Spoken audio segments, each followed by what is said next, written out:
Blessed day mga kahabi. So ang topic natin ngayon ay regarding sa Certificate of Wildlife Registration o yung tinatawag na CWR at Wildlife Farm Permit o yung WFP. So kung paano kumuha sa DENR ng CWR at WFP. So mga kahabi, ito po yung ating pag-uusapan sa video ito. Hope you like this video. At sa mga hindi pa po nakasubscribe sa ating YouTube channel, humingi ako ng favor. Please subscribe my YouTube channel, Olen Aviary at iba pa. Okay po mga kahabi. Let's go!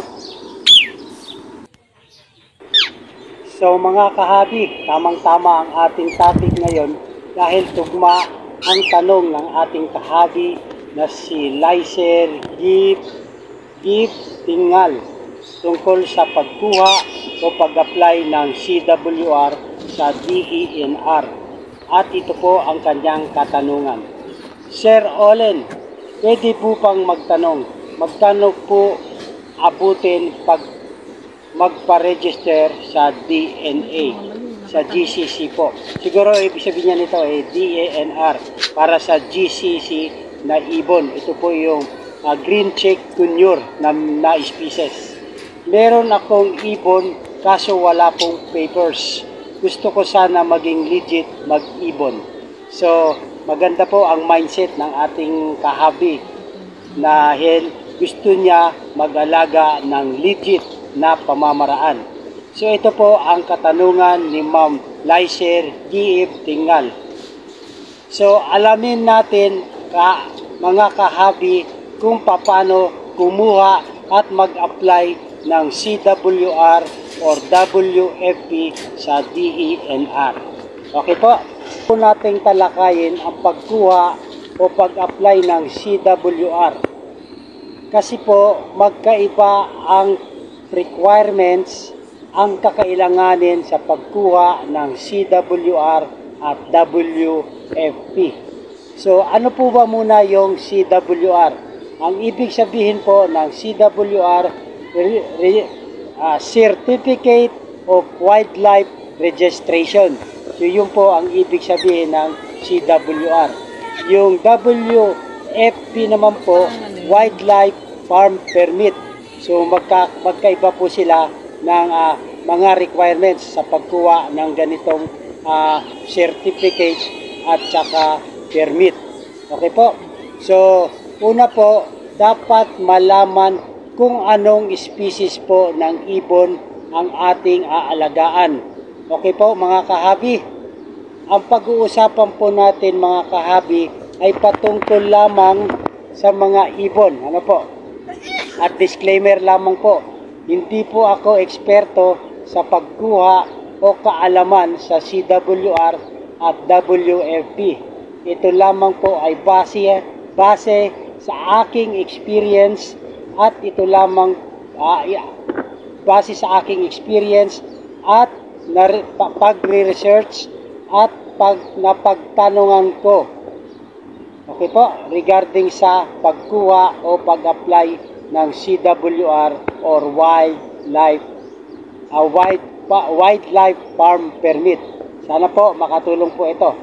So mga kahabi, alamin muna natin ang Republic Act 9147, Wildlife Resources Conversion and Protection Act. Ito po ay batas para sa ating mga mag-iibon. An act providing for the conservation and protection of wildlife resources and their habitat, appropriating funds therefore and for other purposes. So ito pong Republic Act 9147 ay kinukonsidera natin na pangalagaan, proteksyonan natin ang ating mga wildlife endangered species na ating inaalagaan. At mayroon po itong kaakibat na obligasyon na ating dapat malaman regarding sa ganitong uri ng ating pag-aalaga. at meron pong kabalikat na pondo. Dahil po sa atin ito nakasalalay ang mga endangered species na ating inaalagaan at kung anuman ang ating mga kadahilanan or sa ating mga purposes. So kailangan po maingat po tayo at ating intindihin ang batas na ito, Republic Act number 9147. Okay po mga kahabi. So tulad ng una kong nabanggit, kung anong species po ng ibon ang ating aalagaan. Dahil po dito natin malalaman kung saan tayo pwede bumili or humingi ng ibon. DOS or DOD. Ano ba ang ibig sabihin nito? Ang DOS po ay deed of sale, ang DOD po ay deed of donation. Narito po ang example ng mga ibon na kung saan pwede natin ma-acquire. Halimbawa, meron pong dalawang uri ng klasifikasyon ng ibon o classification of birds, CITES or non-CITES. So dapat alam po muna natin yung ibon na alagaan natin, kung saan po siya napapabilang, kung sa CITES or sa non-CITES. Tanong, ano naman ang kinalaman ng ibon kung CITES or non-CITES sa pagkuha or pag-a-apply ng CWR o WFT? Ganito po yan mga kahabi. Kung makikita ninyo sa charts, mayroon tayong makikita na non-CITES at CITES. Tulad ng peach-faced lovebirds, Alps 1, Agapornis russeicollis. Ito po yung kanyang scientific name. Number 2, Cockatail, Nymphicus hollandicus, Badgerigar, Melopsittacus undulatus, Indian ringneck parakeet, Siticula cremeri. So ito po yung meron ako ngayon na inaalagaan, itong Indian ringneck. At ringneck parakeet, Siticula cremeri manilensi. So itong 5 po na nabanggit natin na species ay non-CITES. Okay po. So itong mga nabanggit natin ay pwede ninyo pong ma-acquire sa merong CWR holder. Malinaw po mga kahabi.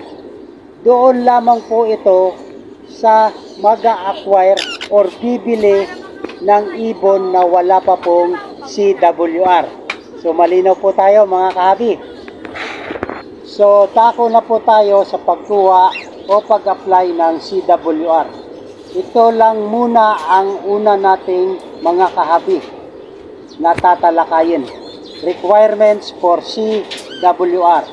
Proof of legal purchase, DOS or DOD or resibo mula sa legal na hinuhana ng ibon, CWR or Wildlife Farm Permit holder.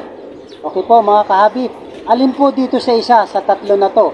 DOS man, DOD o resibo excuse me po, ay pwede na po nating magiging proof of legal source.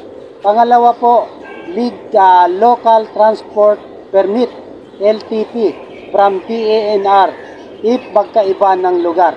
Ang magpo-provide po nito ay ang IC seller or si CWR holder or W farm permit.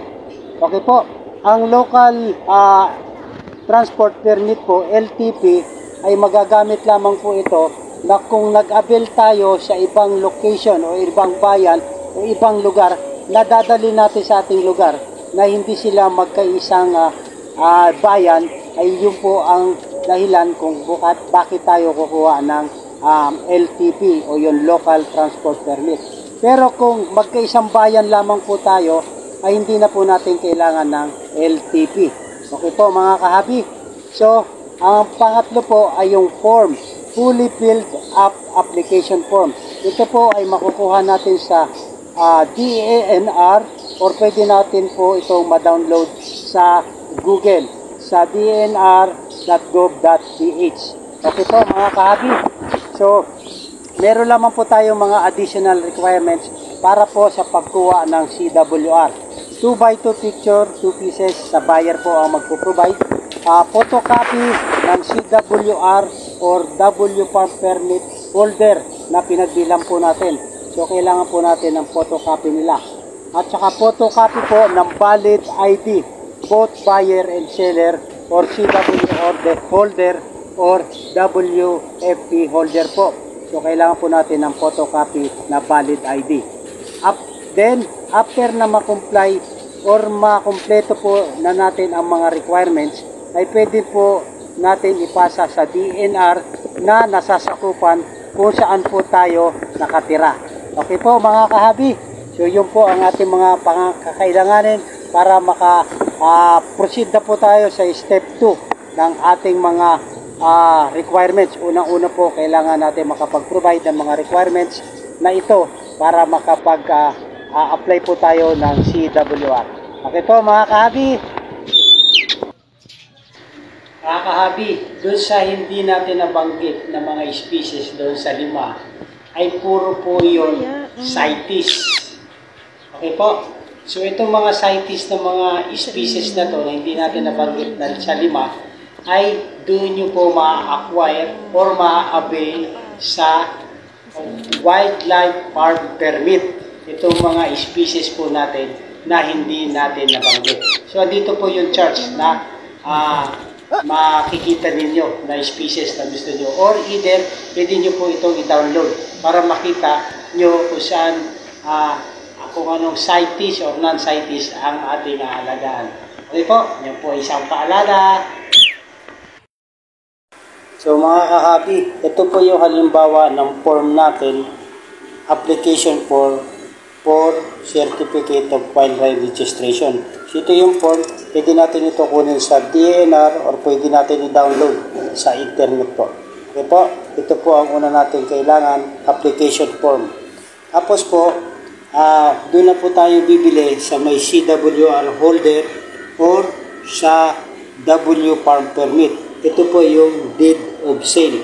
Okay po, gagawa si seller ng kasulatan na kayo po ay nagkakasundo at bibili po kayo sa kanya ng ibon. Ito po si seller, ito po ako si buyer. Tapos po, pag nagawa, ay ipapanotaryo niyo po ito sa notary public. Kailangan po nakanotaryo para legit po at dokumentado itong ating deed of sale or deed of donation. Tapos kung malayo naman po ang ating paglilipatan tulad ng na-avail ko sa Quezon City po, so dadalhin sa Bicol, so kailangan po natin ng local transport permit o yung LTP. Ang magpo-provide po nito ay si seller. I-apply niya po ito sa DENR at para ma-issuehan po ng LTP. Ito po yung local transport permit. So ito po yung mga requirements natin. Tapos ito rin po, meron din po akong deed of sale para sa ating mga fisheries lovebirds, agapornis fisheries naman po ito. So, meron din tayong local wildlife permit, transport po ito. So, ito po yung ating CWR na makukuha natin pag nakakomply na po tayo ng mga requirements para sa ating mga alagang ibon. So, ito po, dry sale lang po ito. Na-issuean pa ako ng February this year po, 2024. So, nakakailang buwan pa lamang po. So, pwede tayong bumili sa CWR. Ang akin pong nakaregistered ay Indian Ringneck Piscicola Creamery po. 4 heads po ang akin nakaregister sa DNR. So, pwede rin po tayo mag-avail sa farm permit. Ito naman po ang certificate ng farm permit kung tayo ay mag-avail. So, nag-avail din po ako sa farm permit. Ito po sa aking lugar sa Barangay Maunon, Ligaw, Albay. At ito naman po sa farm certificate ko na binili ko naman po sa Silver and Georgina Bird Farm sa Sorsogon po. So, ibang bayan po siya. So, kailangan din po natin siya ng LTP. Okay po guys, mga kahabi, hope meron tayong natutunan regarding sa pagkuha ng ating CWR. Ito po yung i-issuehan ng birth certificate po ang ating maabil pag sa farm permit po. Okay po, mga kahabi, maraming salamat. So mga kahabi, pag ito po ina-provide na natin at naipasa na natin sa DENR, sila po ay mag-schedule for inspection po sa ating located address na identify natin doon po sa form na atin. So, hintay na lang po natin na may inspect po ang ating mga aviary o yung ating mga ibon ng inspector team ng taga-DENR. So, sila po ang mag-schedule kung kailan po ang inspection ng ating mga ibon. Okay po, mga kahabi, kung meron tayong natutunan sa kaalaman regarding po sa pag-apply o pagkuha.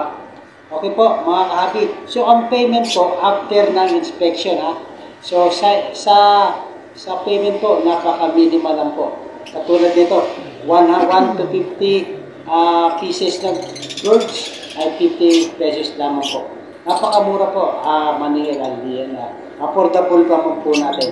Kailangan po makomply lang po natin ang mga requirements na hiningi ng ating DENR. Okay po mga kahabi, maraming salamat. So mga kahabi, after may inspect po ng mga inspection team ng DENR, ay proceed na po sa pag-process ng inyong mga papers para po sa pag-apply ng CWR. Okay guys, mga kahabi, congratulations po sa inyong pag-comply ng mga requirements at congratulations din po at nakakuha na po kayo ng CWR o W Farm Permit soon. Okay po mga kahabi, maraming salamat. So, okay po mga kahabi, hope meron tayong natutunan sa mga requirements na ating ihahanda para makakuha po tayo ng CWR or WFP. At hope meron tayong natutunan. Okay po mga kahabi, at kung nagustuhan nyo itong video na to, ay humingi ako ng favor. Please subscribe my YouTube channel, Olen Aviary at iba pa. Okay po, maganda ang buhay pag may alagang ibon sa ating bahay. At lalong-lalo na po kung legal ito at meron tayong dokumentong pinanghahawakan sa ating pag-aalaga ng ating mga ibon. Okay po mga kahabi, maraming salamat, mabuhay, and God bless. Thank you for watching.